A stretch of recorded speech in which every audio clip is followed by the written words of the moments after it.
There you go. Hello. We're started. And we're off.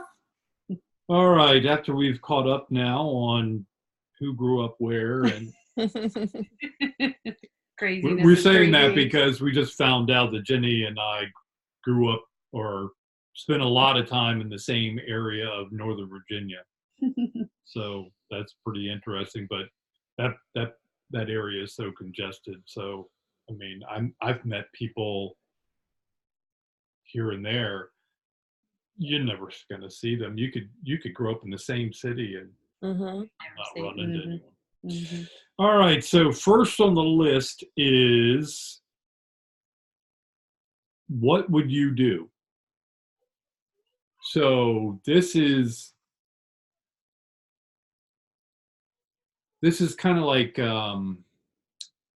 scenarios and really thinking about what you would do. You might have done it before previously in your life, but now you've changed. And now, if as the brainwashing comes off and your sovereignty starts to pick up, what would you do? What would you do in this grave situation versus what you would have answered 5 years ago or 10 years ago? What would you do? And watch your development, because this is how you get to know yourself. This is how you get to see your growth and your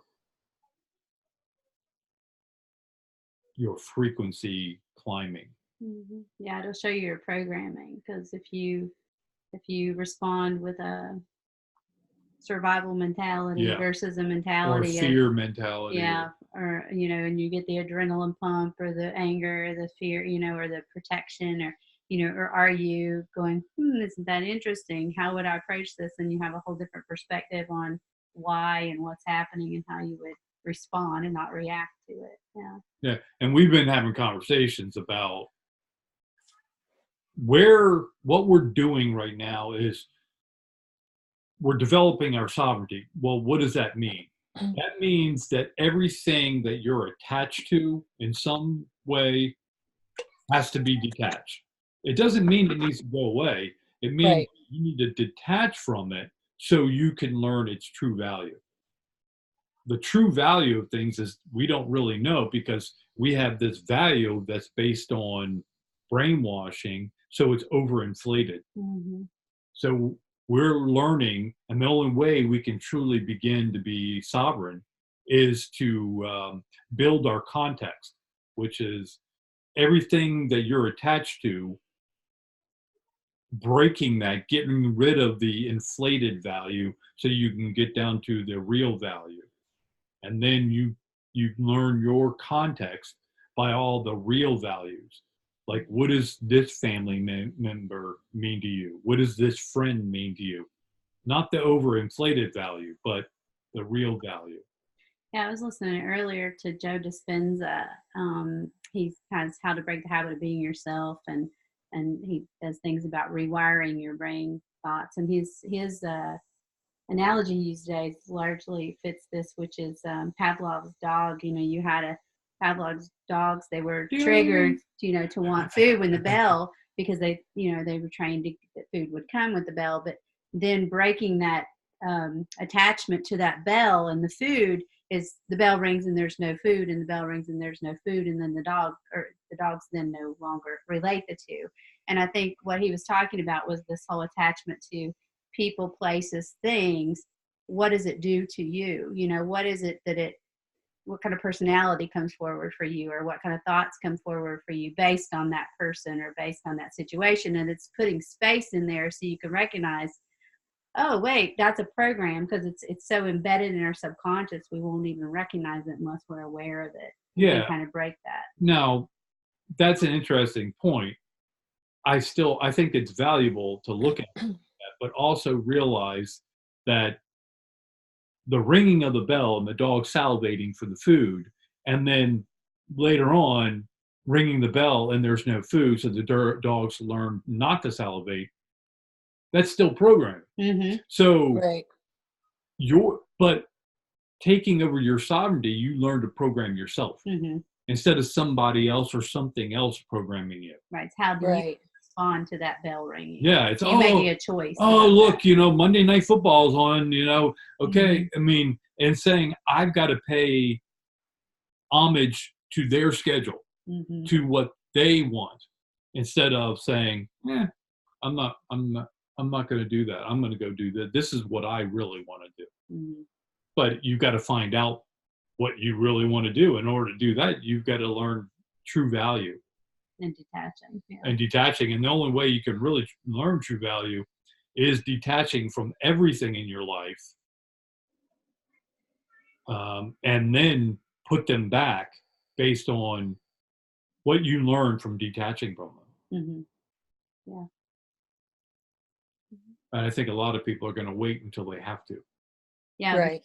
You don't do it yourself. I mean, you will do it eventually. You will do it eventually. Circumstances will do it for you if you don't do it for yourself. I think universe. This is true. I think what's happening, we call this the event or whatnot. I think we're already in it.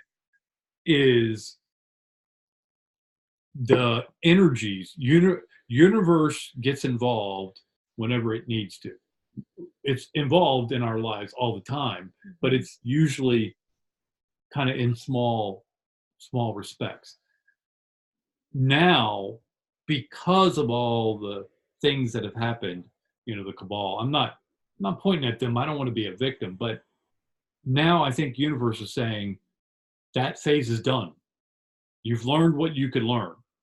So now it's time for change. So now the universe sends these energies, and we're getting these energies from the sun, from the galactic central sun, and all that. So these energies are now, let's just say, speeding time up to make us come to these things and face these things that we keep putting off.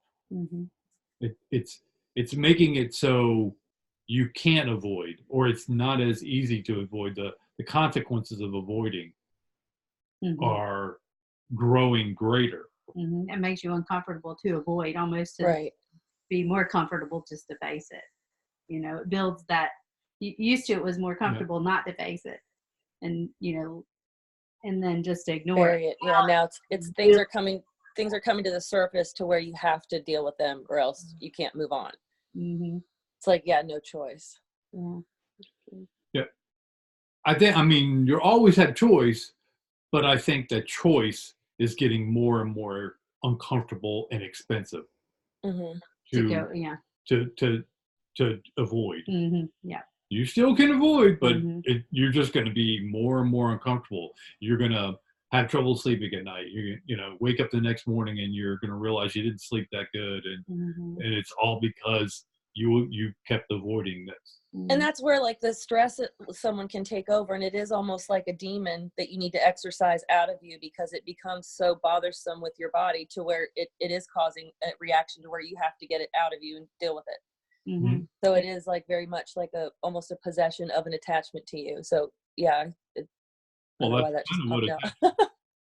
kind of what attachments are. Yeah. Did you have a choice in those attachments? Most of us were still asleep when we created, and were under brainwashing and mind control and whatnot when we created all these attachments. So now that we're waking up, we're starting to see these things, and we've grown kind of complacent with them. But now we're starting to realize if we don't sever some of these attachments, we're stuck in a rut. We're stuck in a pattern that you're definitely not going to have sovereignty. So if you don't have sovereignty, are you a true, can you truly love someone? Can you truly operate as a sovereign being? No, because there's a dependency associated. Right, because it's not you. It's you plus. It's you attached to this or attached to that. You as long as, exactly. So I think we're all being confronted by it. Everyone being confronted in their own way, but the energies are pushing us in that direction. So and some of these items are kind of point to that. Mm-hmm. I see it almost as like battle training, because it's like when you're in that situation, it's like, okay, how am I going to hone my sword this time? How am I going to deal with it? And what am I going to learn? And am I going to take what I need and then be able to be done with it? It's always like a lesson, but it's for working towards something else. So it's always like, to me now, it's like I'm learning a skill or I'm at a battle and I've got to deal with that and then move on. And I learned it and I've, detached. Mm-hmm. Yeah, you Like don't. a level. Yeah, you don't need to keep learning it. You don't need Yeah, to. not that same one, but it's like I'm honing my craft almost, like where it gets easier and easier every time. Mm-hmm. And it's a different attachment, but it's easier for me to deal with it, shed it, move on from it. And you're taking responsibility for making that decision to go train, to go do that, and then taking the responsibility on those days you choose not to. Mm-hmm. Right. That's becoming sovereign. Mm-hmm. Mm-hmm. We're definitely working on that. Absolutely. The next one is coming undone and coming together. So, You know what I picture with that? Those toys where you push the bottom and it flops and then it poof, gets stuck again. that's pretty cool. Yeah. That's cool. Yeah. Yeah. Things are happening right now that are going to be hitting the mainstream news, Already started. Yeah. and it's going to shock a lot of people. It's going to, and because this is just the beginning of the stream, and the ripples are, we're never going to have calm waters in these areas where these things are coming out for quite some time, unless you create it within your own bubble. And that's through the detachment. Because if you're Right. attached to those, then But- you're going to be in that white water with everything else. But yeah, DC, the swamp in DC, it's Being drained. it's being drained. But not only that, it has been in the process of being drained since Trump's been in office. Not to say that Trump's doing it all. He's not. He's playing distraction when he needs to. He's offering energy in a particular area when he needs to. There are different people that basically have come together under Trump. Not that they love Trump, but what he was willing to give up and what he was willing to sacrifice and do was more than anyone else was willing to do. And someone willing to do it was not going to be a pretty picture. It was not going to be this perfect person. It was going to be someone who could fight dirty and fight scrappy and whatnot. So, but this stuff is going to be hitting mainstream media any day. And it's going to be shocking to a lot of people. And so as these things start to come out, we've already had major weather patterns, and the volcanoes have been out of this world. I mean, they've been crazy. The number, Earthquakes. I mean, earthquakes, and well, the volcanoes are active too. But Mm-hmm. so, depending on where you are with your internal development, will determine whether or not you see things coming undone or you see things coming together. Mm-hmm. Mm-hmm. But you may not be one thing exclusively. In some respects, you may see things coming undone. In other aspects, you may see things coming together and bounce back and forth among those. Mm-hmm. That's really what you see out there in the world happening. If you're paying attention to it, if you're cognizant of it, that's what's happening internally to you. Mm-hmm. Mm-hmm. Yeah, and what came to me as you were saying that is sometimes what can look like conflict is actually progress because you're now discussing and addressing things that were below the surface at Right. first. So it can look like discord and things coming apart, but it's actually a step toward coming together because now it's on the surface. You can't ignore it anymore. You need Right. And I'm a big believer that you kind of have to see what's wrong to know what's right, or, know what you don't want, or to figure out what you do want, or, duality. I'm big in duality. We're still in duality. I mean, we came Always. here in this 3D world to experience duality. So Mhm. while we're here, we're playing a role. We're in a big movie. We're in big play, and we're each playing our a specific role, and that means we can't give up completely on the aspects of the role we're playing. But that doesn't mean that you don't know, or you Mhm. can't learn outside of what your role is. I mean, our role,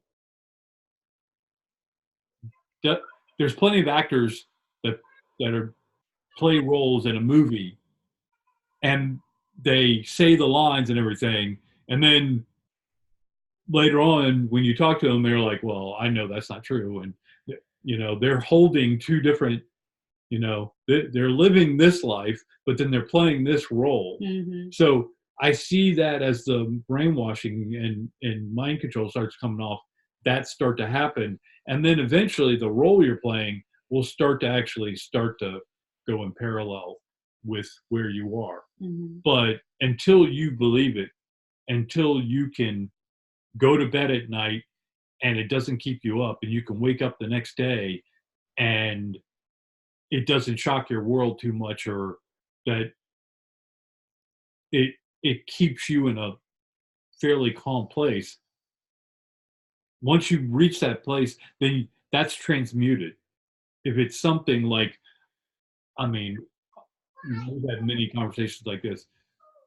What if I woke up this morning and I realized I could, this crystal that she has on this table right here, I could actually make it spin just by moving my finger. Okay. When I go to bed at night, am I going to wake up tomorrow morning and go, that was just a dream? And the next day I go to try to do it and it doesn't work because I don't believe it. I felt like it was just a dream, and Mhm. it was make believe and whatnot. Mhm. Can you wake up the next day after doing something like that and believe, yes, I did that? Mhm. And that is the way my universe works, because I am the center of my universe. Everyone is the center of their universe, and Mhm.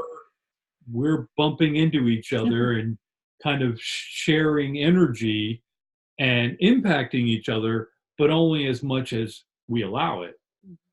And if someone interacts with you and you don't like it or whatnot, you can move away from them Mhm. and go somewhere else to where you don't have to interface with them. But what this all boils down to is the external world that you see is based on your beliefs, including your biases and your upbringing and your mind controlled brainwashing, all that, people you grew up with, all that determines how you see out there. Yeah. So as you see things out there changing, that's because things in here are changing, and it's allowing you to see things that you didn't see before, and to push past things that you were hung up on for quite a while, because now you've learned what they were. Mhm. They Mhm. were they were signposts. They were messages from your higher self telling you, you need to get over this. You need to get Mhm. past this. But I'm not going to help you. I'm not going to. Mhm. I'll send you little clues, but you've got to step over it. You've got to Mhm. make the move. And that stepping over it and moving past it and transmuting it is your belief that Mhm. you can do it, and Mhm. that you've actually done it. The confidence in it. Yeah. Yeah, and what came to me too was we're seeing that very thing that you're talking about play out right now, where you have a situation and people are seeing that situation and can say, this, it looks like this and listens, and you're looking at the same situation, you're going like, I don't see that at all. I see this happen, it's already happening in our world right now. What Yeah. you're explaining, because I mean the same Yeah. can be described in so many different ways. I can put a post, like a Facebook post or a social media post, and I can, like, by the comments, I can see how people, if they're woke or not woke, or, if some people are concerned about me, I'm like, why would they be concerned about me or worried about me? And other people are like, yeah, I see it. You know what I mean? And just by the different responses, you can tell where they're at in their thought process. Mm-hmm. Yeah. It's crazy. And it's, we've been talking about this, and this is one of the things in here too, is your intent. Right now you may have intent to do something. You may have an intent when you post something like you talked about, and people read it wrong. Mm-hmm. Mm-hmm. Well, if they knew you and they knew your intent about things and about how you live your life, then everything you post or do or whatnot is stamped with your signature of your intent. And the further they move away from you or you move away from them, the less they understand you and your signature, and when they see things, they don't get it. Mm-hmm. And that's going to happen. You're going to find yourself close to people and then further away, and then people that were further away getting close to you, and then moving, because we're actually entering a time now where we're taking, say, 100 years, and we're squeezing it into like 5 years. Mm-hmm. And things that would have taken that Mm-hmm. that 100 years to happen, all those things are being triggered and catalyzed in this 5-year period or 2 years or whatever it is. It's a exponential growth period is what we're undergoing. What also came up for me too when you were talking about that and talking about roles was, as light, and I like how Blossom Goodchild had in her post, light players instead of light workers. Yeah. But as light players or light workers or way showers, however you want to say it, when we see that it can be, like as you disconnect yourself from that and as you process it and you're looking upon things and you see such a better way or such a higher frequency way of seeing things, and we know what that can feel like, it's not getting frustrated with those others that are making their way through, but actually just being in that space, not rescuing them because they have to make their path anyway, but holding that light and just being that, like you said, the beacon, so that they can maybe go, wait a minute, how are they so peaceful about this? And what are they thinking about this? And maybe I'm not thinking, so they can find their way through their own fog, so to speak. Right. Rather than, for a while, I didn't even want to pay attention or discuss, some of the things that were in turmoil, but you've got to be in that space a little bit so that people who are swimming in that can see that there's an alternative or there's another. Mm-hmm. Yeah, and think about this. All the people that are woke now, and I describe woke as people who, like everyone, was living a pattern. They were doing kind of like what their brainwashing told them and mind control was telling them. And one day they realized, my government is not the answer. They're not the ones that have my best interests at heart. Mm-hmm. And no, what I learned in school, that's not all true. And that's becoming woke. Becoming aware comes after, which is when you start to realize you're no longer a victim. You're not looking to blame people for things not being the way you think they should have been or should be or whatnot. And you start to take ownership for your own actions. And if you want something done, you don't go, hey, it's like I told you, we were sitting in the living room, and someone knocks on the door, I go, you gonna get that? It's if Yeah. you want the door answered, then you get up and get it. Yeah. If she wants the door answered too, then we both can get up and get it. It's not expecting someone else to provide for you or do for you or whatnot. So, and your emotions, owning your emotions too. So right. Oh you my make gosh, emotional mad. responsibility. Yes, that's You're huge. making yourself upset or mad or sad or whatever. Yeah. so people are waking up faster than they ever have, and it's growing exponentially. But remember one thing: however long you've been woke, you did it under your own power. Now, I'm not saying they're not doing it somewhat under their own power, but the pressure is so much greater than it was when we woke up. Because we didn't have pressure. We didn't have all this high energy hitting us and making us face something. I mean, I feel like every day I'm facing 5, 6, 7, 10 different existential thoughts about what I thought life was or why I'm here or whatnot. And whereas it would have taken me 10 years to go through all that stuff before. And that's even after you've addressed all of this other. So you think of people that aren't awake and aware, they're going to need to address all of that other stuff and the existential stuff that you're facing in this really compressed time frame. Right. So it's going to pressure. So it's going to be important as way showers that we have patience with these people and say, remember, we were once like them. We once saw the world like them. They're not doing anything different than we did, except for now it's being crashed on their head so much harder and more discomfort involved. So it's time to be patient with them and be a responsible beacon, not just a beacon, but a responsible beacon. It's not about giving them all the answers, not about saving them. It's about showing them a way, showing them it's not a detailed thing. It's a mindset kind of thing. No, because everybody will have their own detailed way of doing it. How you go about it is up to you. But let me just show you a mindset you can have that there is a better way. That we are creating our world of tomorrow now by manifesting it, by visioning it and bringing that energy and quit saying, oh yeah, we'll do that tomorrow. We'll do that one day or whatnot. And saying, no, we're building that right now. We're doing that right now. Or we have the ability to do this. Would you like to be involved? That's building the energy so that we can get there. Because without the vision, what are we doing? We're just kind of bumbling along. Yeah.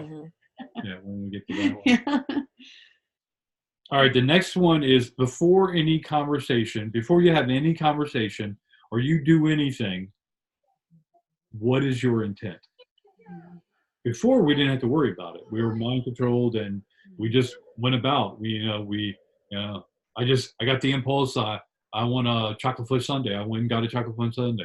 And I got to pick up my kids. I got to go pick up my kids. And then you didn't really think too much. You just kind of bounced from one thing to the other. Now part of becoming sovereign is, what am I doing? Why am I doing that? Am I doing it just because I did it yesterday and the day before and the day before? Why are you doing that? Even if you're supposed to do it, it's learning more about yourself, about why you continue to do that. And what does it mean for you to do it? What would it mean if you didn't do it? What would happen? What comes to mind as a simple example is like a post. You were talking about posts on Facebook. Why would you post something? Are you posting something because you want other people to admire you? Are you posting something because you want to uplift somebody else? And are you posting something and you're going to be upset if nobody likes it? Or you're posting something and you're upset if somebody pushes back? So it's kind of like, why are you posting it?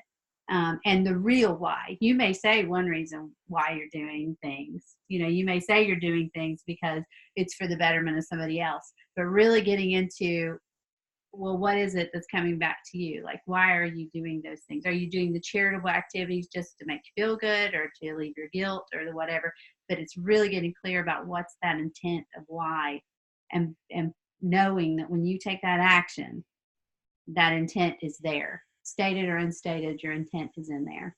Yeah, because this is our life. And the life that we're on, this line, this path, is the thing that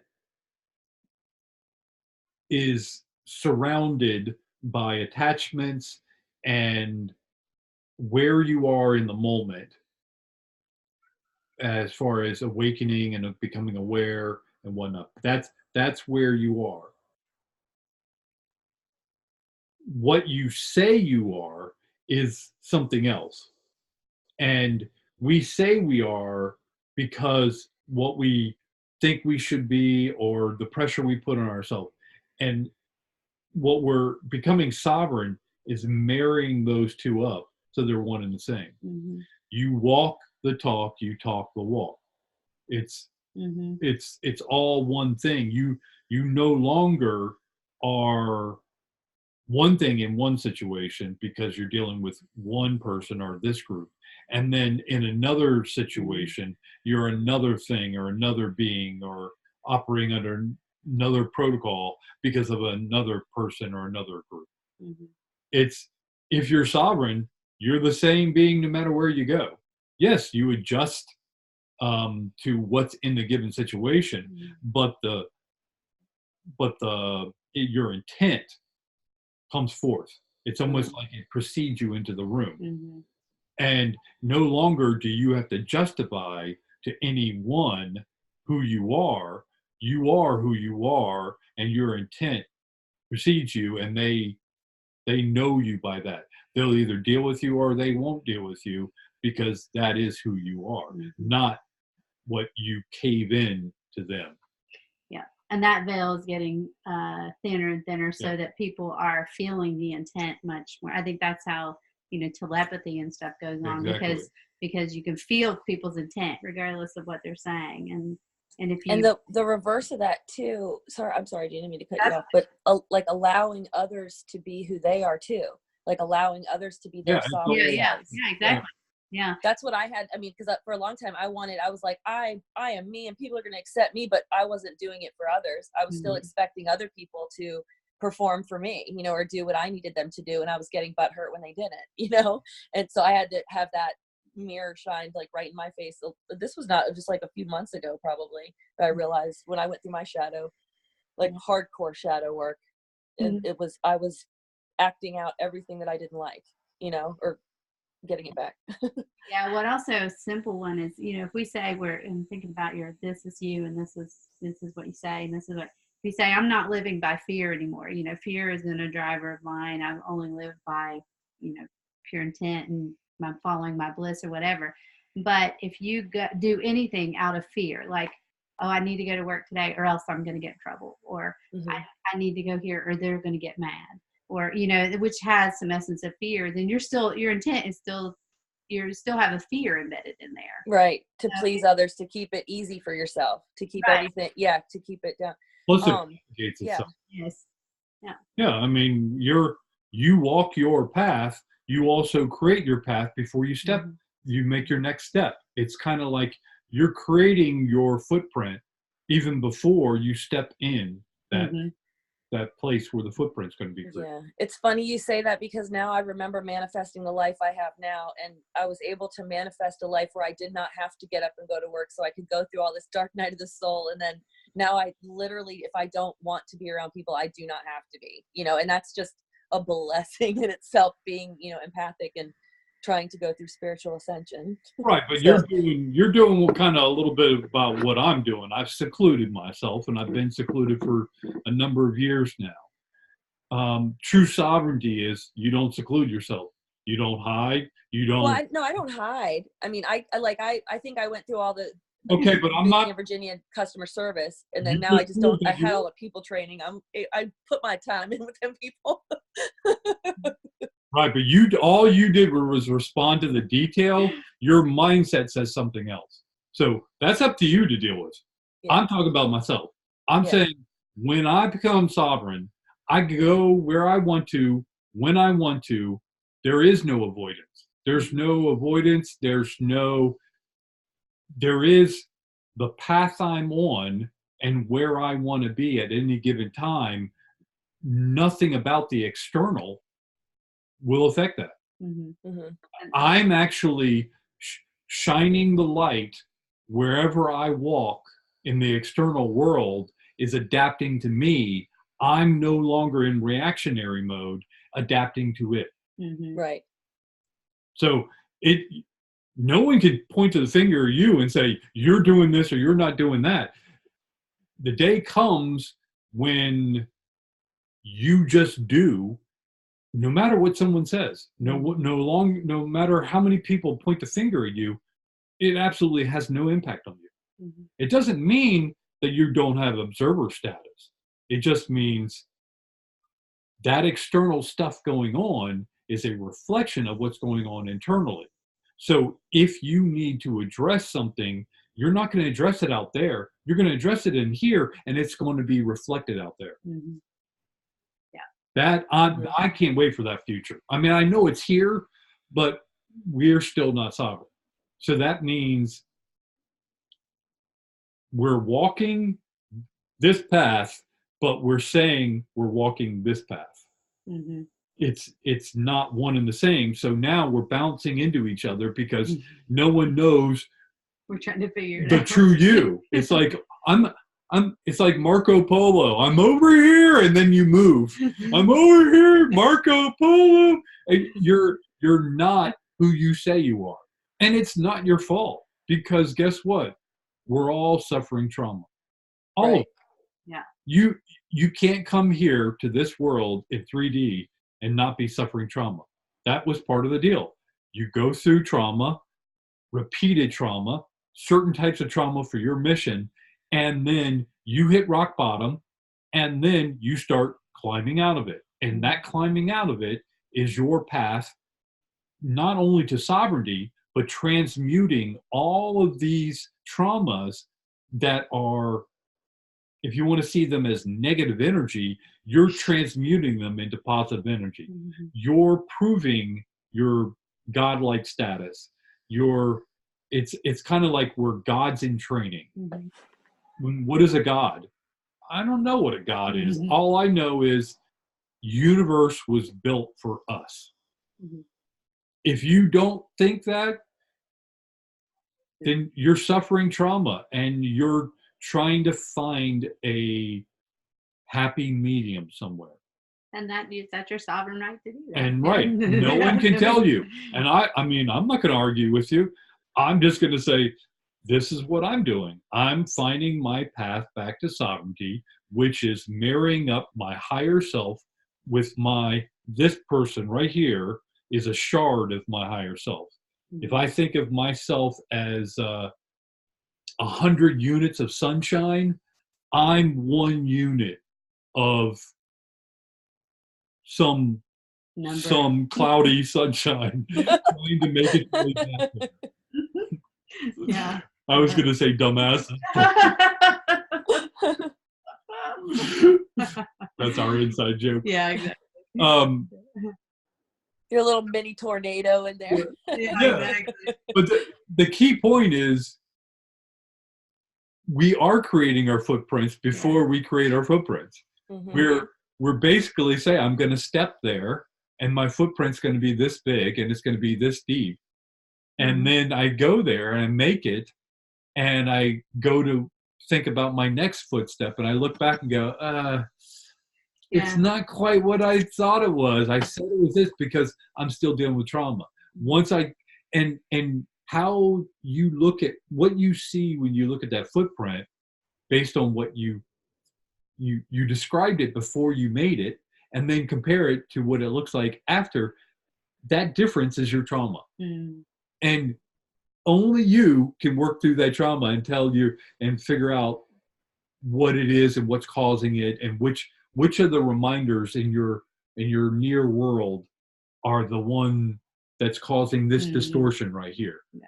It's all you. Mm-hmm. You created your near world to send yourself symbolic messages about how to get through this training, not the easiest way, but so that you learn the lesson you're supposed to learn. Yeah. This world is not supposed to be easy. It's supposed to be targeted for you. Yeah. And the you being any listener to this. Yeah.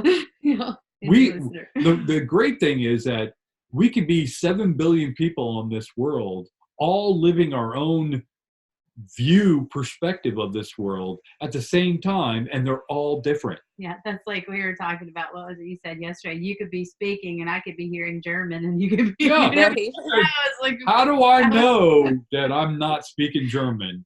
Mm-hmm. And she's getting German idioms and all this, and I'm speaking Russian, and I'm. How do I know there isn't this translation veil between us? You know. I don't know. Mm-mm. So the fun, I mean, this can be fun, or it can be, oh gosh, really? Another one?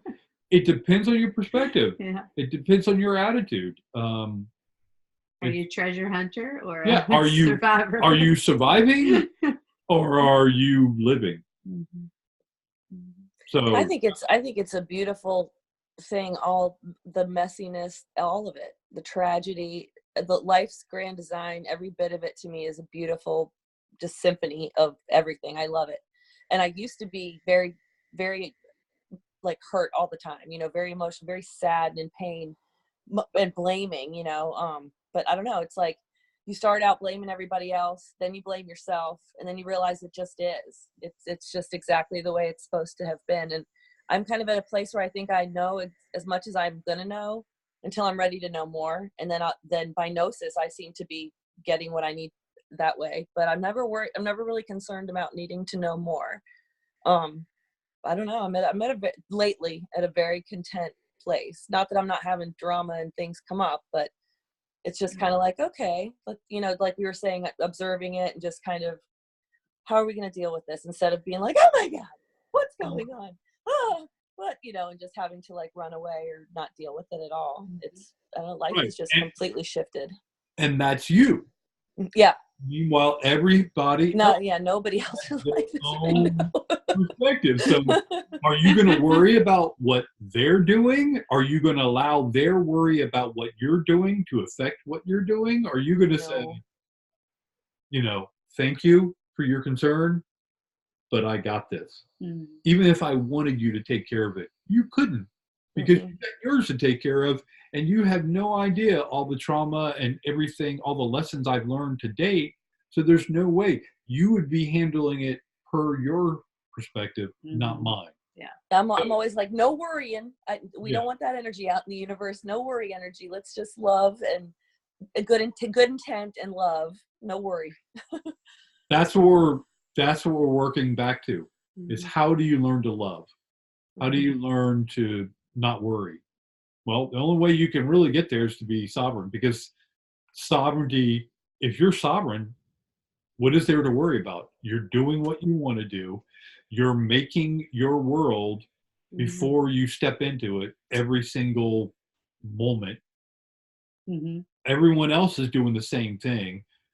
We don't have to worry about translation of words, because it's all telepathic. It's all, you understand me, I understand you on intent. So yeah, plus what keeps coming up as you talk about this too is the field of the whole saying, we are not our bodies and our bodies are not us. It's like our footprint starts at the edge of our energy field, which who knows how big that is, you know. So your energy, I can measure auras, or I can measure auras with a I forget what they're called, that copper, it's like a copper thing that spins. Dawn at Shanti taught me how to do that. Yeah. But if you go, I mean, as you raise your vibration and as you clear things away, your energy impact could be miles and hundreds of miles. I mean, so that kind of is what you're, you know, what comes to me on this is that's kind of your footprint. Your intent is all the way out there before you ever reach that part. Yeah. So you're already making a an impact in that, preparing it for you to be there before you ever get there. Yeah. Well, I trust myself that I would not give myself anything more difficult than what I could handle. Mm-hmm. So my energy field is no further out there than I can be responsible for. Mm-hmm. So it's being honest with yourself when you realize that you're knocking furniture over and whatever, that maybe your legs are longer than you thought. Yeah. Because now you can actually see the empirical evidence. Mm-hmm. You're knocking things over, and yet you're telling yourself, oh, who did that? Mm-hmm. It's like me. I used to go in there and clean the bathroom and blame her for all the long hair. I knew it wasn't me because I had short hair, and now I keep doing it. Yet my hair is almost hair. So now I can't blame her anymore. I'm like, yeah, look, she's clogging up the drain and everything. You know what? I don't think her hair's that thick. I think that's mine. So, but I found myself doing it because it was a convenience. Mm-hmm. It allowed me to deal with this situation and carve out an excuse, because that's the mode I was on, is moving from moment to moment to moment by exclusion. Mm-hmm. I was excusing myself from point to point to point. Well, what is that? That's a scarcity thought. Mm-hmm. It's not an abundance thought. Mm-hmm. I want to move toward abundance and unravel that to where everything is a gift, not everything is a curse. Mm-hmm. So I'm going from curseful living Mm-hmm. to blissful living. Mm-hmm. Mm-hmm. How I go about that is up to me. Mm-hmm. If someone wants to see the way I do it, that's fine. But if they're expecting me to give them the answers, even if I do, their translation of what I say is, I don't know the way they're going to translate it.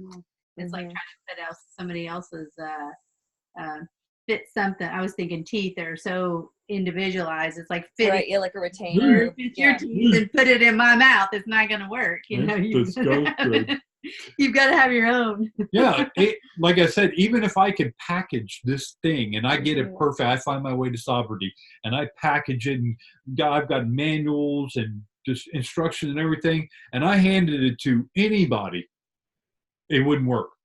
You can point to things, but you cannot tell how. It's not the details, it's the mindset. Yeah. If you get in the mindset, your path will unravel for you. It will provide you the flow from one thing to the next on the things that have your signature. You're not actually out there in the external world finding things.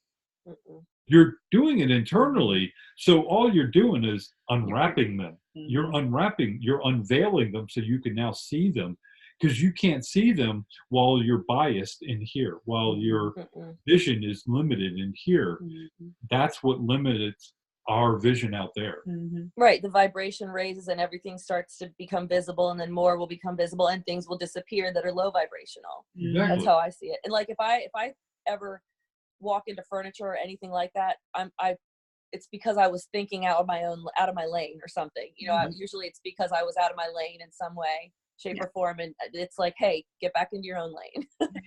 I see it as me. I'm like, fumbling around and bam, I smack into the wall or something. That's like my higher self going, dummy, wake up. Pay attention. I'm trying to get your attention. You're in a loop. Yeah. It's okay to be in a spiral. Spiral is energy, is positive energy. It's moving and whatnot. A loop is not. A loop is stagnant. And that's where we find a lot of ourselves in our day-to-day, is we're looping. We're just looping, and we're just doing the same thing we say yesterday, but it's really the moment before and the moment before and the moment before. Just looping. Anything you do on autopilot, you're kind of looping. Yep. Yeah, because you're not in the awareness in that moment. So, yeah. Yep. Well, I recently started coloring an adult coloring book on purpose because it's like during this retrograde. That's During this on retrograde purpose. You used to do it on accident. Yeah, that's what I was thinking. Oh gosh, well look what I did. I accidentally Well, it's colored in an ridiculous. People adult have been doing book. it for like a couple years now, and I'm like, why do people color? And I literally Oh. bought one like a week ago, and I've already colored like 3 whole pages. And you know how long it takes to color a page? Because I'll do everything, like whatever I need to work out with other people or something. I'll do whatever it is I can do, and then it'll be left up into into the ether. Whatever's going to happen is going to happen, and I don't want to think about it, and I don't want to deal with it. So I color. You lost me. I'm sorry. It's not the coloring. It's I know. It's on Oh, No. gosh. It was just Oh, good.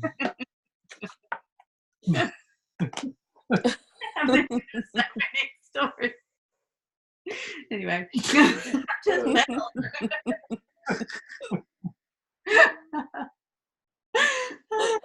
Like going around telling somebody you did something and it was horrible and it was a mess, and they go, "And you did that on purpose?"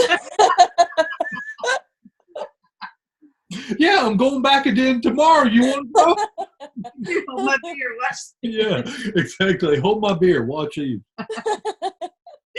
Oh, that was funny. Oh gosh, that was perfect. Ah, Oh, good deal. the next one. I don't know if I want to follow that. I know, that was so good. Is this I got loud and clear, and I've been getting it almost like it's those towns that have the tornado warnings, the big loudspeakers. Mm-hmm. Yeah, the It's like I'm getting this. storm siren. All systems are go. All things are in place. Everything is ready to go. Final checks are underway. Mm.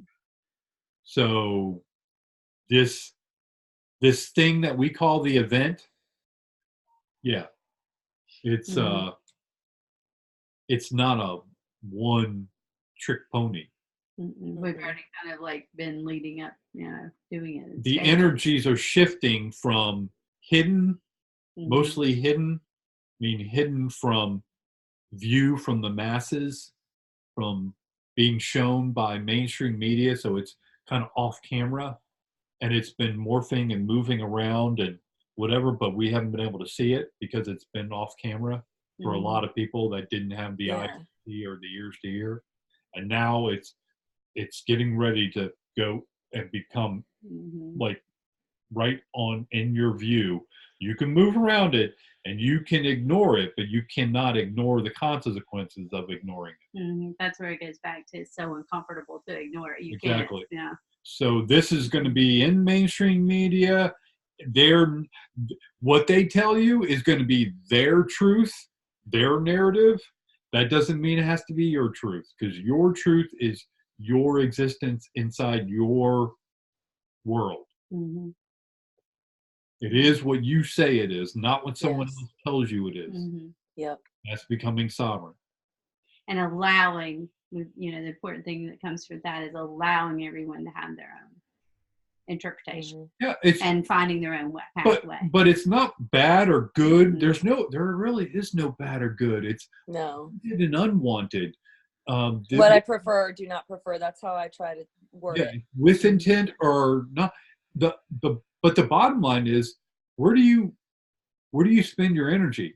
If they put out a fear story and it provokes you and you keep reading it and keep getting involved in it, you're putting your energy in it. If you say, no, I'm not putting any energy there. It's only when you hear things that resonate with you and you're like, yes, I want that world. I like the way that sounds. I like the way that feels. That's where you put your energy. That's you creating your future. That's you creating your now.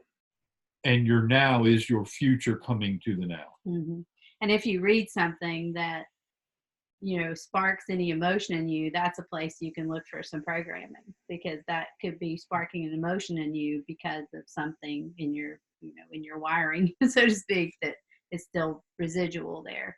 Because if you've already processed all that trauma, it's just like a waste of time reading it. You've read things where it's like, somebody says the same sentence over and over and over again. When you read these articles and you can read it with the same emotion that, oh, they're just saying the same thing over and over and over again, I don't have an emotional reaction, it's just wasting my time, then you kind of work through the majority of Yeah, it. you've transmuted it. Yeah. And so now you don't need to keep doing that. Mm-hmm. You don't need to keep walking in those same circles because you've broken out. So now it's time to put your energy elsewhere. Like, be responsible with your energy. Mm-hmm. Where do you spend it? Do you spend it on negative things, what you consider negative, or do you actually? It's like someone asking you, "Hey, what kind of future you want?" And you start telling them all the things you don't want. Mm-hmm. Yeah, it's like, okay, I'm not saying there isn't a time to do that, but wouldn't it be more useful to find out what you do want? And most people, I can, at least in my interactions, and I can speak for myself, if you say, what do you want? It was like, I could more easily tell you what I didn't want. Right. What I wanted. So if you don't know what you want, spend time playing in that to figure out what it is you want. And that want could change from time to time, but it's playing in that, which is part of what I'm working through right now, is figuring out what is it I do want, not what I think I can have or what logically I think is possible, right. or what is it that's just the reverse of what I don't want, but what is it I really want, and getting centered on that. Yeah, and I realize what I want. I want everyone to be sovereign. That means everyone speaks truth, and truth is in them for what they stand for. They're not telling me one thing and acting another. They say what they mean, and they mean what they say. They walk the talk. And that's, so I know I start there and go, okay, if that's in place, then I know this can't be true and these things, so I don't have to worry about those. So if this is in place, what else is going to be inferred from that? And I can start picturing that world based on that one data point. I only worry about me being sovereign, and I worry very little about anything outside of myself, except for me teaching my children, what I'm supposed to teach them. But other than that, I'm not concerned with what other people are doing at all, or what they're feeling, or how I'm affecting them anymore. I mean, I don't do any harm, but I don't care if anybody else is sovereign or not. You know what I mean? That's sovereignty. Me becoming sovereign is actually, once you reach sovereignty, you don't think about sovereignty anymore. Right. You certainly don't think about other people's sovereignty. If you're worried about other people's sovereignty, are you sovereign?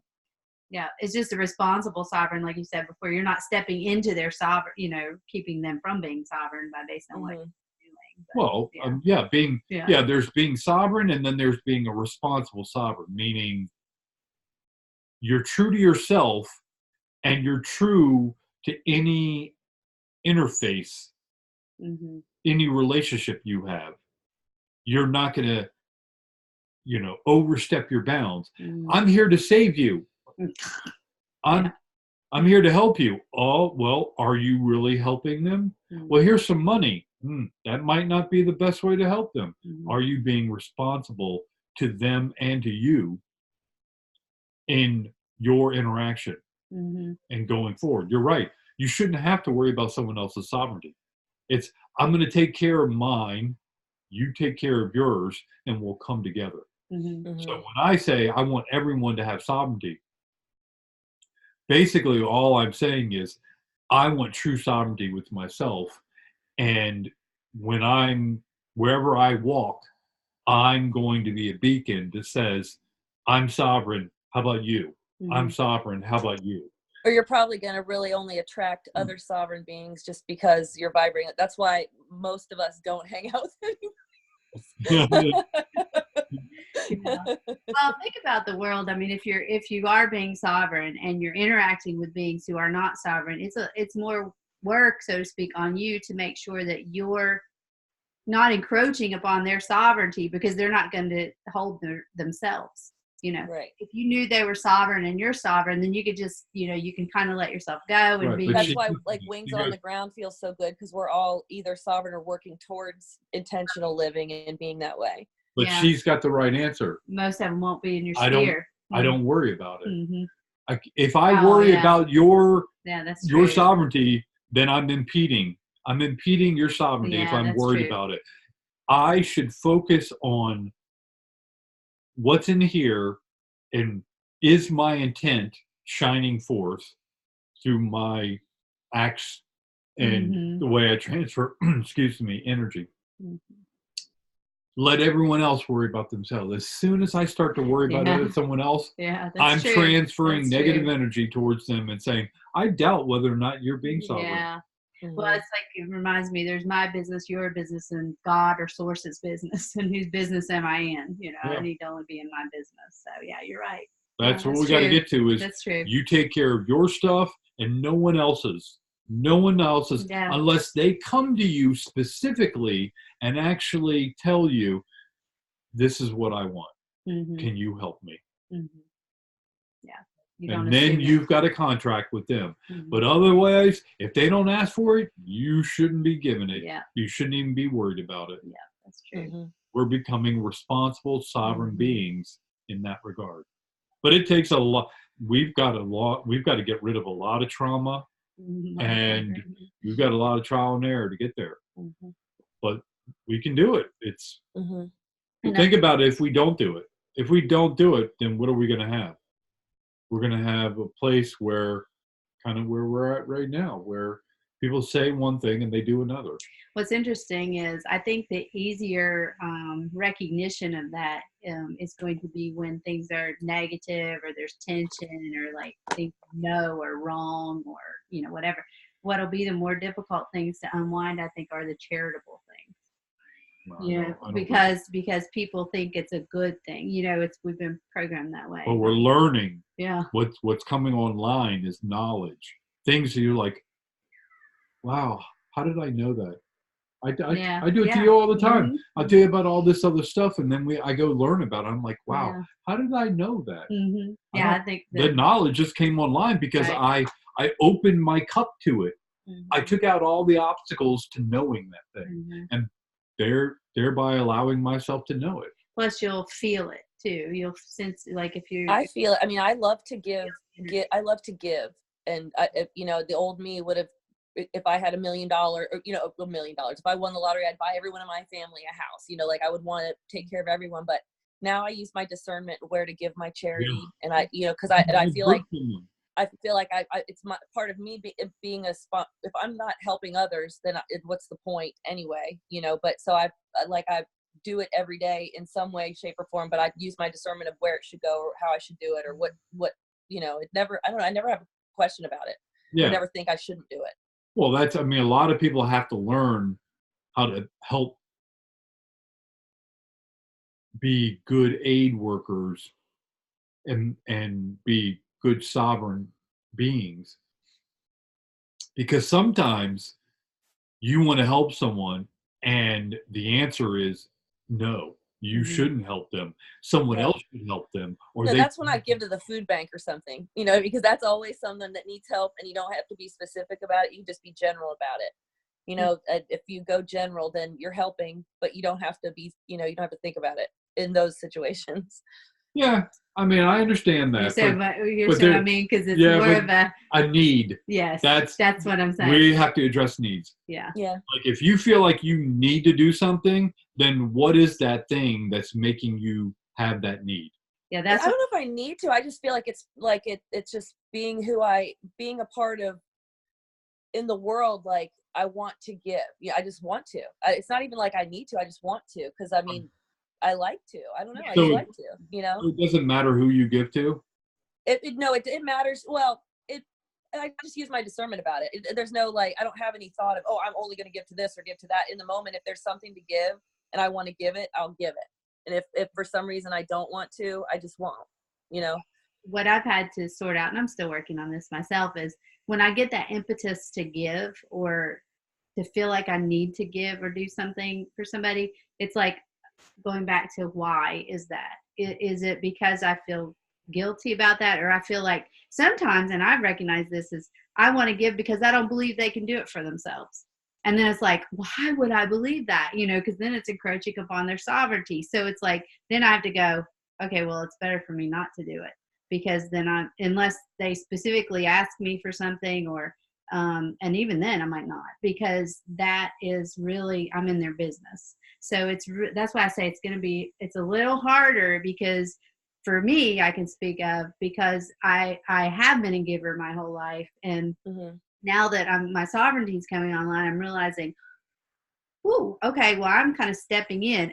Is this what I'm being called to do? Ask their higher self, try to get a feel for it, that kind of thing before giving to somebody. Like we I'm started. just so grateful. I'm so grateful to have what I have in the life that I have, that I just love to give, because I do have a lot. And so I love to just give part of that, because I'm just so grateful. Like if I go to a restaurant too, I love to tip good, because I used to be a waitress. I've been a waitress, and I remember how excited I would feel getting good tips, and I'm just grateful for that meal. So I like to give as much as I can, financially give at that time. I don't know, it's not like feeding anything in me or anything. I just kind of, I just am grateful, and I love to be like, I'm grateful. I don't know. It just feels good, I guess. I don't know. Yeah. But I don't think about I don't think, I did have a friend who I gave a lot to, and it ended up made our friendship very uncomfortable. And to me, I was just like, well, I've always believed if I have it to give and I give it, I'll always just get it when I need it, I guess. I've just been that way. And it did put a crimp in our friendship, because she felt weird about it. But I never felt weird about it. I never felt like I wanted anything in return. And I never felt like I was giving. I never felt like I was like trying to take care of anyone. I was just giving freely of what I had to give. It just didn't seem like anything to me, except for just But that's getting it out. what I'm talking about, because I've recognized whenever that balance shifts, I've stepped into their sovereignty. I've overstepped. Yeah.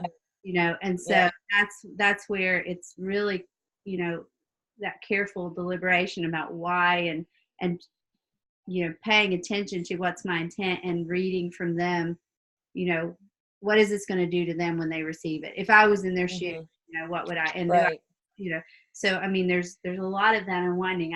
For me, I'll say that's been one of my harder parts to unwind. And it probably was because I wanted to hang out with her, and she couldn't afford to do what we were doing or something. And so I was like, oh, come on, I'll pay for it or whatever. Because selfishly, I wanted her to be there, because I wanted her to hang out with me. So I was like, okay, just come on, and I'll. Yeah. Yeah. Sovereign, I just say, we're not sovereign beings yet. We're working on it. We're working on it. There's a lot of things that we're doing now that we're going to learn and go, oh, there's a better way, or there's a more intentful way. So it's not that you were wrong when you didn't have that knowledge. It was based on limited knowledge. As more knowledge comes online, and you say, oh, I can do this with more intent. And that thereby I get a return that tells me whether or not I was on target. So I put forward 5 and I get 5. There's no disparity between my intent and what actually happens. And when they get it, did they get something, or did they lose something in that transaction? Yeah. Oh, it was part of a huge lesson for sure. It was definitely part of a big karmic ending lesson that recently happened. That was part of a childhood thing. So it all came full circle. But that me giving too much was part of that lesson. Yeah. And I had to learn that. Nothing you face is wasteful. All of it served a purpose, no matter what it is, even if someone else doesn't think so. And it'll be useful to you once you allow yourself to figure that out in one way, and be useful to the other person another way. And neither one of you can tell the other, oh, well, you've got to take it this way or this way. It is yours and yours alone. And that's up to you to discern and transmute, and then allow yourself to use that as fuel to move forward. That's why I'll always be a giver. So I'll find places that I can give where it doesn't have, you don't even have to think about it. You know, it's just a need that needs to be filled that I can give to, because I love to. Like, why not? You know, I mean, that if I am here and I'm able to if I'm able to bring in a lot of money by doing something and I can then bless somebody else with that, why not? Oh yeah, I think giving spirit. Yes, I'm full to the giving spirit, but I question need now. Yeah. Like I sit with need. Is it really needed? Is it the right thing? When I'm aware. Sometimes I still unconsciously do it. But yeah, it's. Well, if you can't, as a sovereign being, understand all the permutations of the act of your giving has, then are you doing harm? Are you doing good? Right. Mm-hmm. If you don't know, like, what if you do something good and it has a positive impact on that one person, but that person takes that act and does these things and causes these 6 problems? Yeah, and you can't know all of that, you know. You so you can't. just have to. And so it's an feel it. energy thing. Yeah, It's exactly. an energy that when I say You signature, have to feel it. it's to me, an energy signature is this thing has a life of its own. Mm-hmm. It really can't be altered. So in the transfer of this energy, once the signature is broken so that it can be transmuted by someone else and turned into something else, your contract with it is severed. Mm-hmm. It's done. Right. You've done your part. Right. Because your sovereignty has relinquished control of that energy. Mm-hmm. I'm just fine. I try not to do things out of like fear and guilt. Yeah, that's, you know, and it's more out of, and not the tugging at the heartstrings, you know, that kind of thing. It's, well, I believe there's only love or fear, and I try to have my love lens on all the time, because I think everything's either fear based or love based. That's the way I believe. mm-hmm. And so if I'm in my love mode, I know everything's going to be fine, and I just don't overthink shit. Excuse me, I don't overthink anything anymore, like, ever. I just don't. I used to be crazy, drive myself insane. I just know. I always just know when it's right or when it's, you know, when not to do something. well, I already told, where we had this conversation about, I told her, I'll bet you if you look at, I mean, we don't have a way of doing it, but if you look at the star seeds and you were able to figure out what percentage of them were OCD, perfectionist, Asperger's syndrome, autism, whatever, I'll bet you that it was very, very high percentage. And why do I think that occurred? To keep us distracted until the event, till things were ready. To get it what on. about thinking that the event already happened and now we're integrating into it? Somebody in another group was saying that it was his mother was saying that she believes that it happened like in 2011 or 12 or something, and that we're all just now integrating into the 5D, and it's all being shown to us now, but it's already happened. It's like the jailers are gone, the doors are unlocked, but none of us are. You know, some of us are starting to go, are they going to shoot us if we walk out? You know, No. We're decorating ourselves is what we're doing. I'm going to stay in here and keep eating prison food, because that's what I'm comfortable with. Because there's plenty of it. I don't have to worry about finding any more. Yeah. Yeah. Exactly. The next one is, are you feeling nudged? No. Not me personally, but I was before. I think I feel nudged because I have learnings come, you know, like I get nudged when I need to do something to learn something, or I get nudged when I need to do something to contribute to something, or when it's timing for me to do it. So, and if I ignore the nudges, it's getting more and more uncomfortable. Yeah. Like I used to be able to ignore the nudges and go, oh, well, I'll just go this way. And now it's like, for example, if you're driving and you decide something says, well, you need to go this way, turn this way.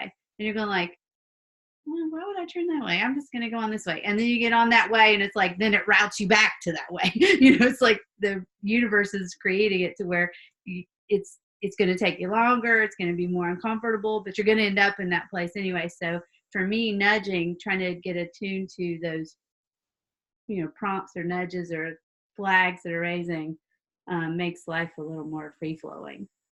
I don't know if I that's strongly believe I'm exactly where I'm supposed to be in this time right now. Like I know my oldest daughter in the house, just the things she's been talking to me about lately, just her realizations about even her relationship with her father and people, human behavior. I know that that's where I'm supposed to be, you know, spending my time. It's my dharma. It's what I consider my dharma. My God-given job is to help my children, you know, give them as much knowledge as I'm supposed to help them go and do their thing.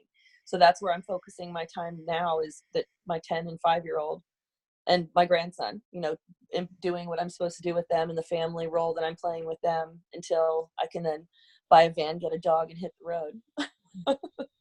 And then we'll see what happens. But I don't know. I'm feeling like, since I've been taking it seriously, like the spiritual parenting is really where where my focus needs to be right now. Mhm. So maybe because I already got nudged. There you go. Yeah, Mhm. I think we get nudged to. I think we don't have to be nudged. Like if we're aware and in the present moment, always we can perceive and move. You know, maybe not be bumped along. Because when I think of nudged, I think somebody nudging. I think of like a dog or something, but like hitting my butt, going, go on, go Like on. nudging you forward. So if we're moving if we're in the present moment and picking up those, you know, the messages and the flow, and you're riding in that flow in the present moment, I don't think nudging is necessary. But I think not, I mean, I'll speak for me, I'm not there yet. So I think that sometimes I get stuck on the bank and I have to be pushed out into the river again. So it's like bumping me out into the, you know, off the shores or off the shallow water sometimes. There was a time though I didn't know. I was like floundering and had no idea what I was supposed to be doing. What am I here for? And I'm sure I was being nudged in all different directions then. But I've gotten recently to just a place of peace. But because for a while I was running from parenting because I've been doing it so long, and I'm like, oh gosh, come on. And then once I really got into it and started focusing on that, I just felt really at peace, and kind of like that's where I need to focus right now. Mm-hmm. Because kids are waking up now, younger, you know, and like with Wings on the Ground, I'm one of the youngest people there, was. And now it's like even my children are waking up. You know, I mean, my 23-year-old daughter, she's very wise, and it's just young. It's happening younger and younger. Mm-hmm. Yeah, exactly. Yeah. What do you believe? What do you feel? I think nudging is a form of communication that you Mhm. have with yourself. Mhm. So if you're not being nudged, then you're doing what Mhm. what you want to do. You're doing what your higher self Agrees with you kind on. of agreed Yeah. to be doing. Otherwise, it'd be nudging you. Mhm. Um, I also think that nudging until you're sovereign, you should be looking for nudging. You should be challenging yourself to break out of your loops. Um, Or accepting the challenges that your higher self has, exactly, because the higher because self is going to give you those challenges if you're not, you know. Mhm. right, you should be challenging the status quo. So if you're doing things regularly, the same way, the same thing over and over, you should explore what happens if you choose this option or Well, that option. And actually, I'm not saying cause a problem in your life, but have faith that if you do, it will loop back around to where you should be anyway, and you'll learn something along that way. yeah. It's But if you don't, your higher self's going to push you there. Right. I think if we get bored, we cause problems, on purpose anyway, to, mess with ourselves so that we have something to do or learn. It's just Drum not up drama. your higher self does it. Mm-hmm.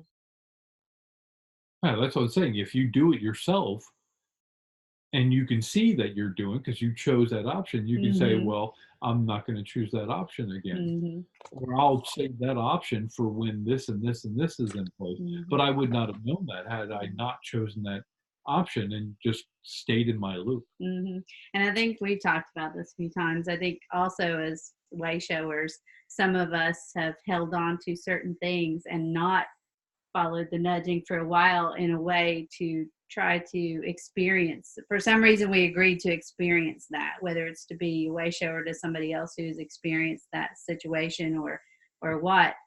In some way, we believed we've had to experience those things. So holding on sometimes is, part of your agreement, I think. But you're going to be nudged to get off of it one way or another. It's going to get more intense and louder until you move along. It goes back to our earlier conversation. It's getting harder and harder to ignore things because the nudging is the same. For me, it's the similar energy.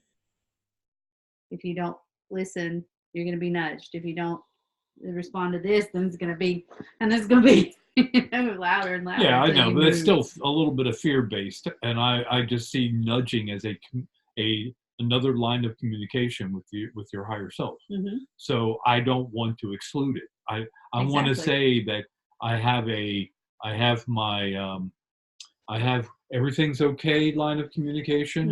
I Mhm. have stub your toe line of Mhm. communication. Right. I have smack your hand with a hammer Yes. line of communication. Yes.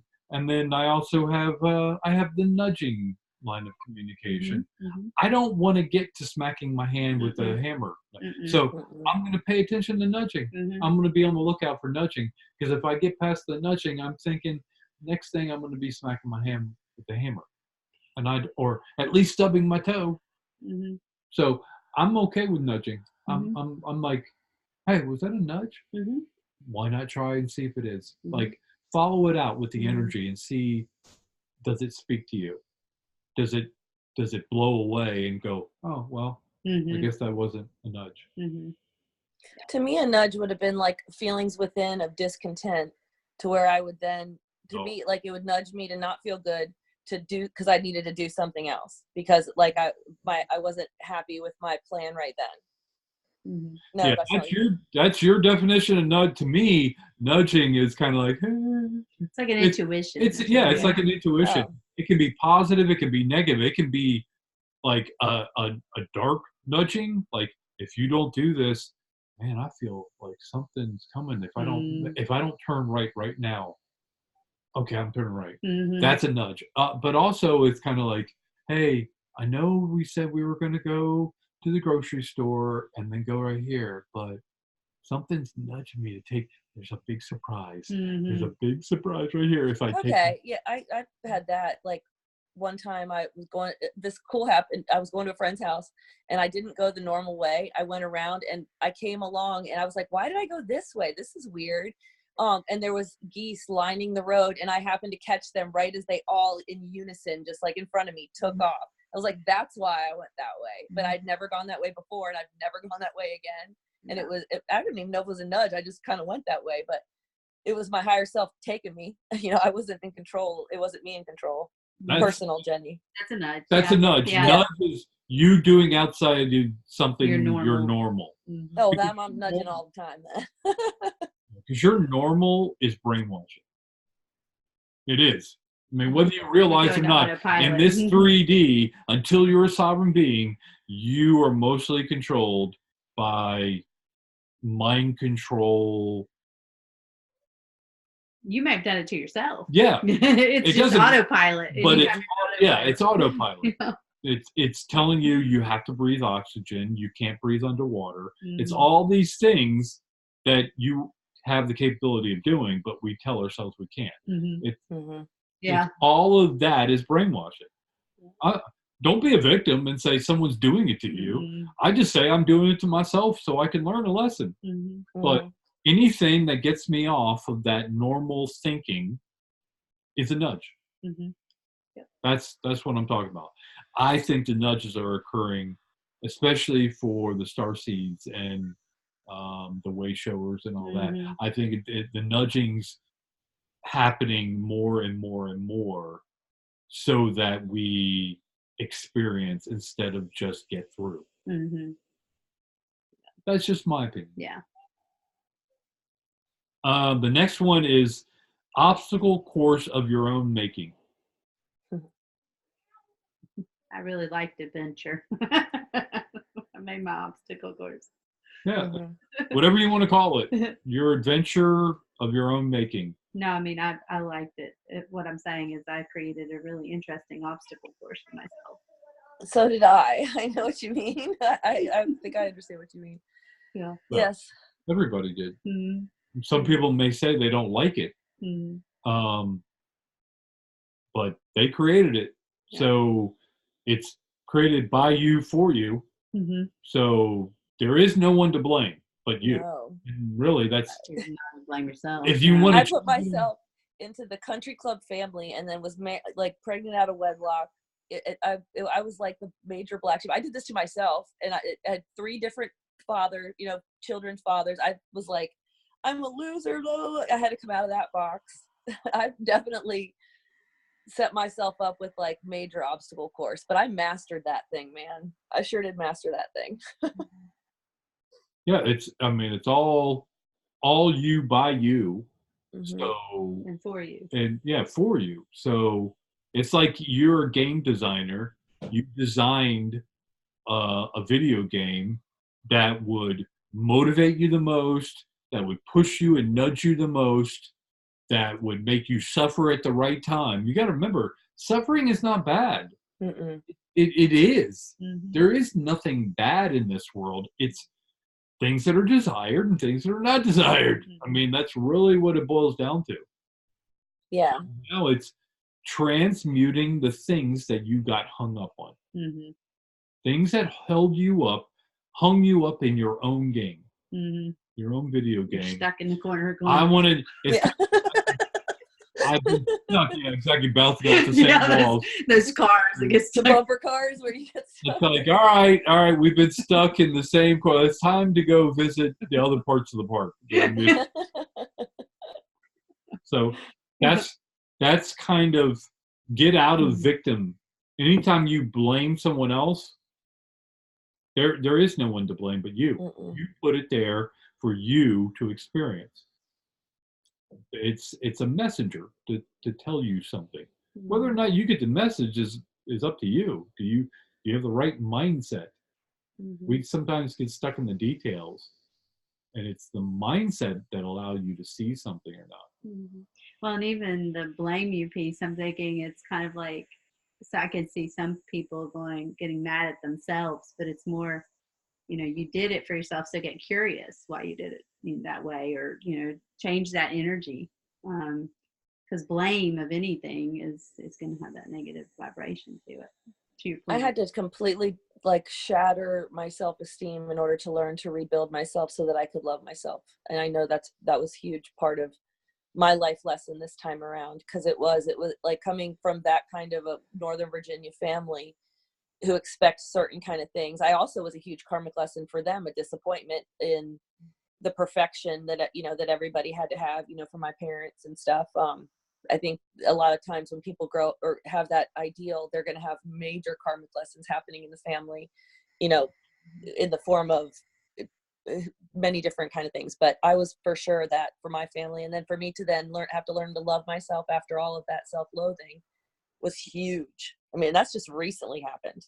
Mm-hmm. That was what really unlocked me to my path now, because I feel just so whole, and I love who I am, and I feel so blessed and grateful to have been able to have the different experiences with the different men and fathers of my children, and my children all having the different fathers are so unique and just beautiful. I just feel so grateful to have that now, whereas the old me would have been like, why couldn't they all just have one dad and I could be normal and not be looked at like a slut and all that kind of thing. But now, yeah, it's crazy just being grateful for that now, for that different life.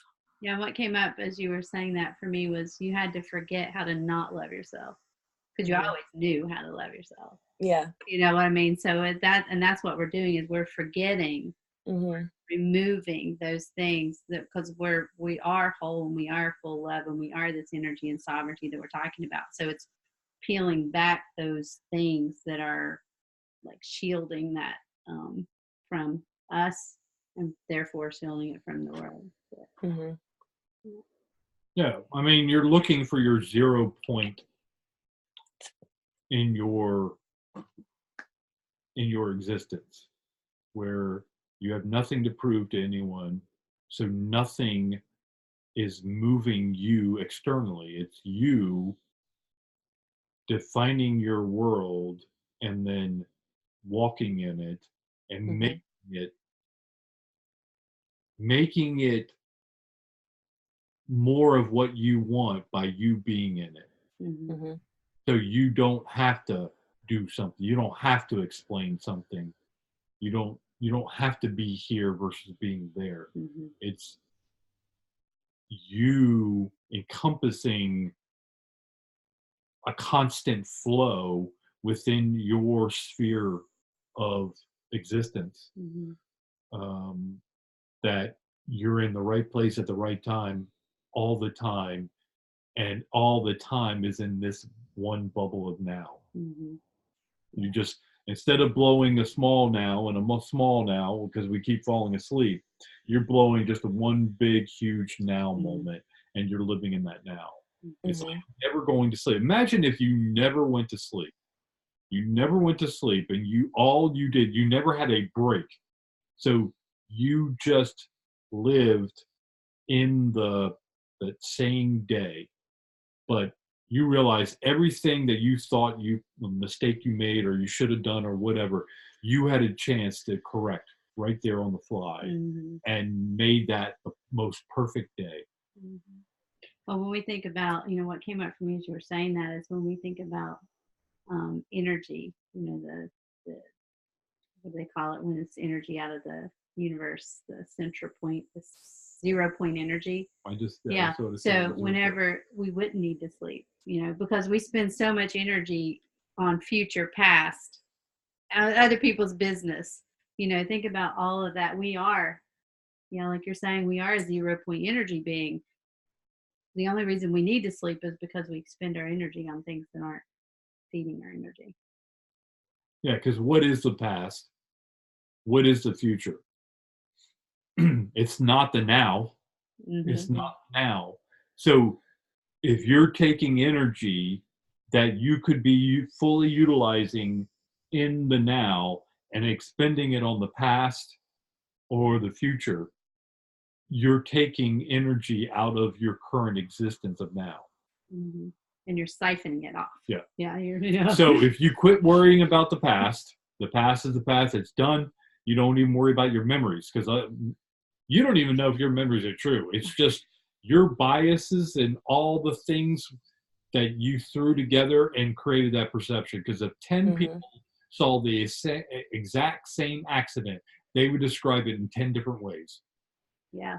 We had a conversation the other day. Oh, go ahead. Hold on. And then you quit worrying about the future and you just said, well, anything you would say, well, we'll do that tomorrow, or you expend that energy in this now and you quit worrying about the future, you quit worrying about the past, you're making your now be all that you wanted it to be when you were a game designer. Mm-hmm. That's ultimately what we're trying to do. Because what is the future? What is the past? They're energy sinks. Mm-hmm. They zap energy out of your current now. Mm-hmm. Exactly. Their stories. Yeah, there's stories. It's what we had when we decided to come here. We came through the veil, and that created time, and time created the past and the future. Mm-hmm. That's exactly how I described it. The past is like a movie I saw once. That's kind of how it is. I don't think much about it anymore, or I get attached. My mom, sometimes she'll send me messages and be like, I just wish you could be here with me and sitting on the deck and hanging out together. And I'm like, do I wish I could be that? No, I don't. I'm good. I'm just That's good. the hard part is Yeah. telling people that when someone Yeah. says, I wish you were here. Yeah. How do you tell them, I'm glad I'm not. I'm Yeah. glad I'm here. This is where I want to be. So Yeah. so how do you commiserate with someone like that? It's very difficult. I don't worry about it. I just say whatever comes to mind. I'm just like, I love It's you. their sovereignty as to how they take it. Yeah, I love I you. wish you were here. I wish I was on a giraffe. I say thank you. Thank you. Yeah. Yeah, love you. Love you. The birds Love are you, miss you. the birdies are out there feeding right now. What I said How's I that wish you were how does that relate to what I don't know. Change the subject. Yeah.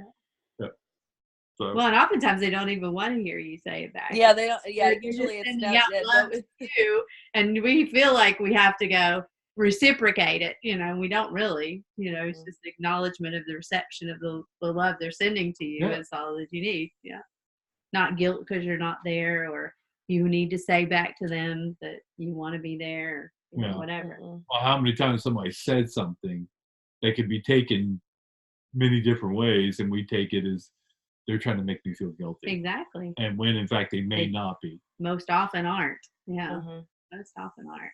I found. But, I just figure I'm just going to presume that you want the best for me, because even if, Exactly. Yeah, that's how I am too. I'm like, I'm just gonna expect everything that is exactly above board the way it's supposed to be, and then deal with it when it's not. Right. Yeah, exactly. Yep, I agree. The next one is look to the sky. So there's a lot of things going on.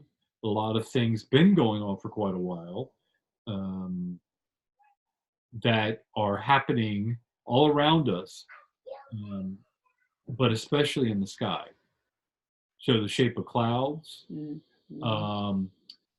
rainbows, things that you never thought you'd see in the sky, different shapes, Some different look like symbols. angels. Some look like, it's incredible. I've seen a lot of that. I've been sun gazing too lately in the sky, like trying to stare at the sun for at least 15 seconds at a time.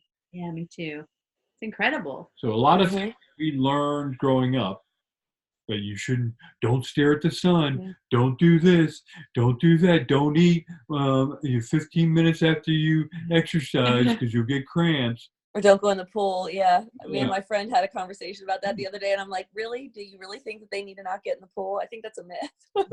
Yeah. A lot of those things they're crap. Mm-hmm. So I stopped doing them, and I started figuring out for myself what's good. Mm-hmm. And so now I'm opening my mind when I look up in the sky and say, I don't know what I'm going to see. I don't know what I'm going to let myself see. Mm-hmm. So I've seen a lot of playful birds, and it's like different types of birds kind of playing with each other in the sky, like a big one and a little one kind of just being cute. And I'm like, oh, look how cute. There's birds playing with each other in the sky.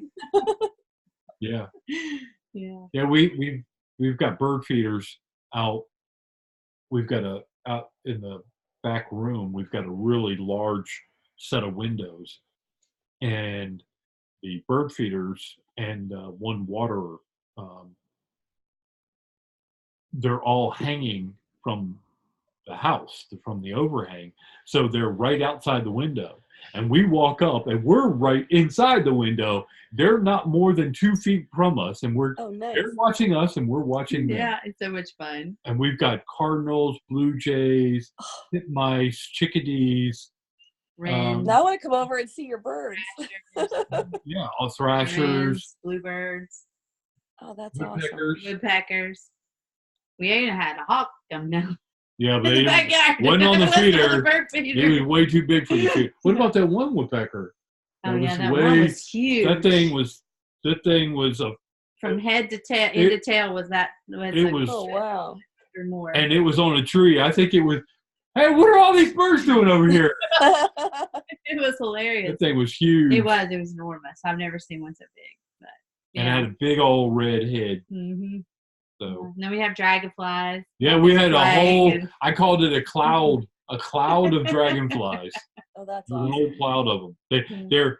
We have this fallen branch in the ground. I was going to move it out of the way, but something told me to keep it there. You got nudged. Yeah. And so now the dragonflies, there'll be like 10, 12 of them, and they all land on a different part of the branch. And then it's like someone blows a whistle, and then all of a sudden they're all chasing each other in a cloud and doing all this. And then it's like the whistle goes off again, and they all go. It's just fun. It's fun to watch. Yeah. So we have all these things. Plus, we've had raccoons and possums and rabbits. Squirrels. We have rabbits, squirrels. The squirrels have been fun because they're hilarious. They want to get to the bird feeders. I've had a back and forth battle with them. Yeah. It's been nature. I mean, just interacting nature and like I said, look to the sky. It's it's nature, it's animals, it's clouds, it's sun, it's Well, open up your imagination yeah, to it. it's Is what I'm amazing. kind of what I'm saying. If you believe in unicorns, you believe in fairies. There's nobody that can tell you can't see those. Yeah. So open your heart to those, Mhm. and I think you'll start getting these kind of messages that you may not have been getting it, since you were a kid, when you could still believe in these type of things. Plus, if you go out at night, you can see lots of interesting things in the sky. Especially if you got night vision goggles. Yeah. Oh, that's right. You guys have those. Yeah, very interesting. All right, the last one is, and I think this one is we're not gonna talk about it and be done with it. I think this is gonna be a recurring one. Where are we going? You might know where you are going. I might know where I'm going. I may not. I may know one day, and next day I may go, I don't know where I'm going. Mhm. But where are we going As a species. as a species? Where are we going?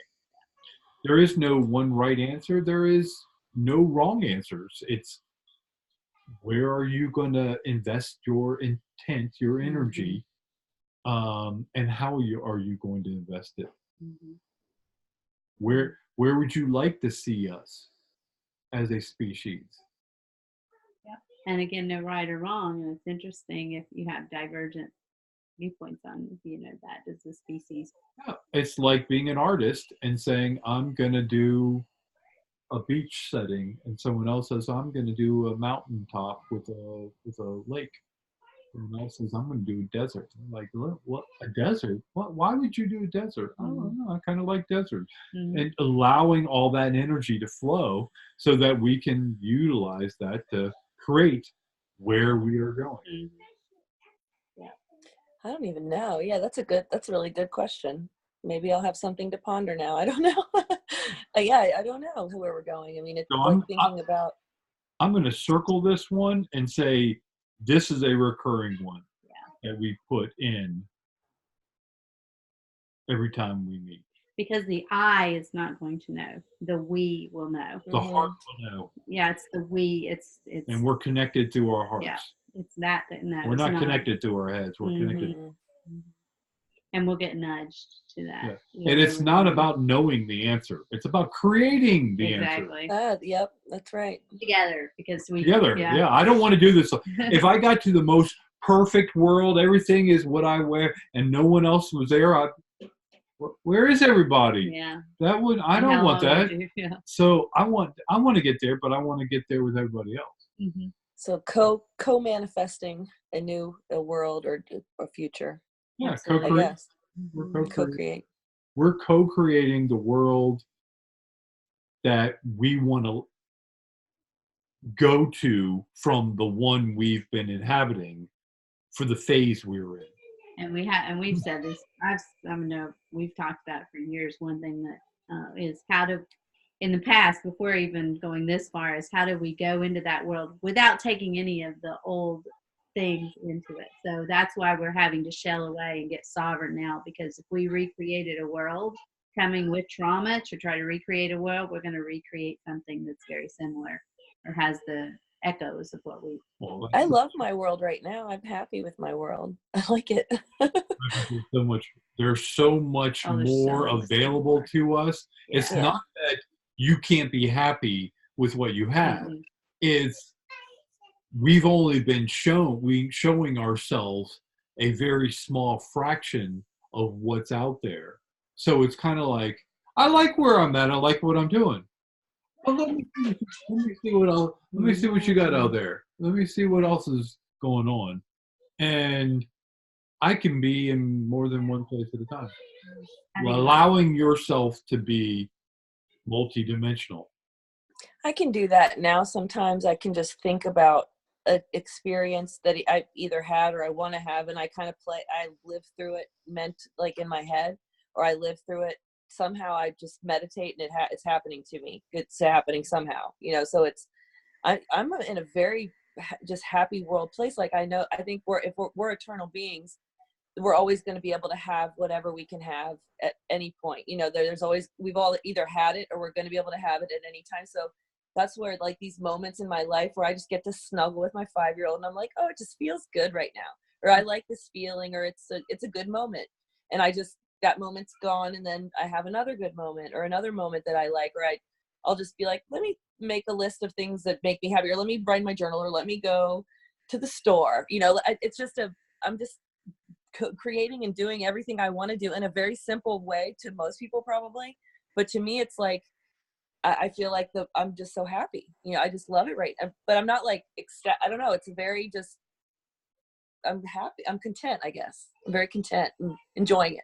Well, and that energy is what the energy of living in that space is what's going to be needed from us individually in order to create, this is what I'm getting, in order to create what this is for us collectively.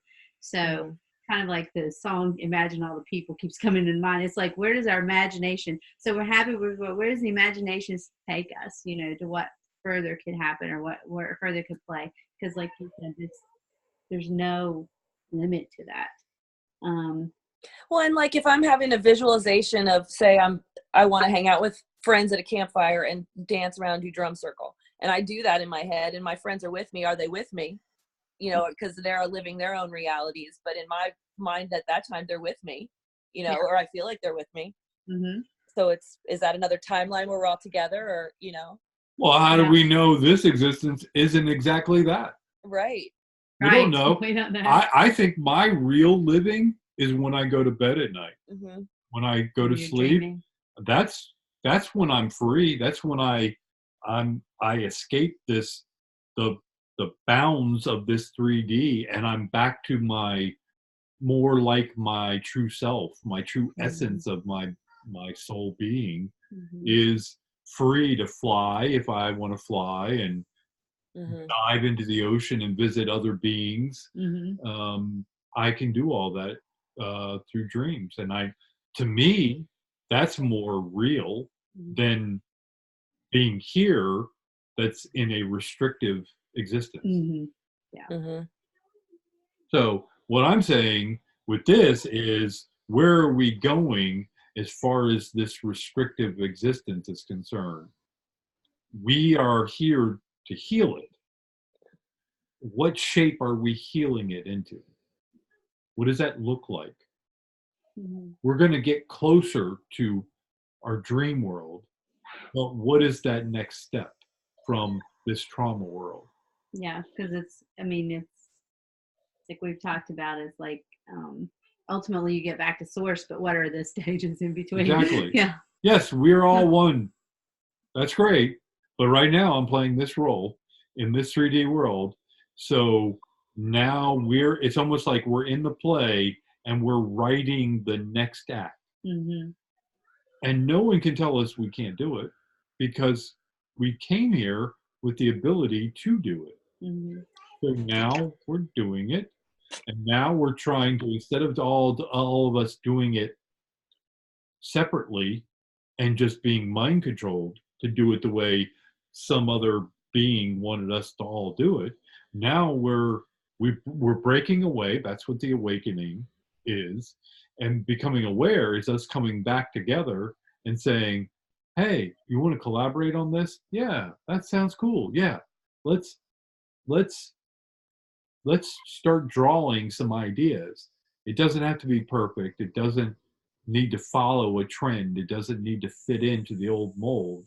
Let's just throw some things out there and see what resonates with more and more of us.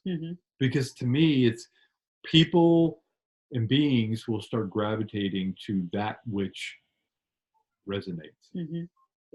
So you don't have to worry about what's right or wrong or what feels good or whatever. That's what people will resonate to. Good. So then we'll revisit this one over and over and over again and have fun with it. So, all right. That's the list. That's mine. Anything else you want to share, Jenny? No, I think that feels good. Yeah, that was very good. Fun conversation. Yeah, that was good. Yeah. I liked it. Yeah. All right. So hold on a second. I'll stop recording.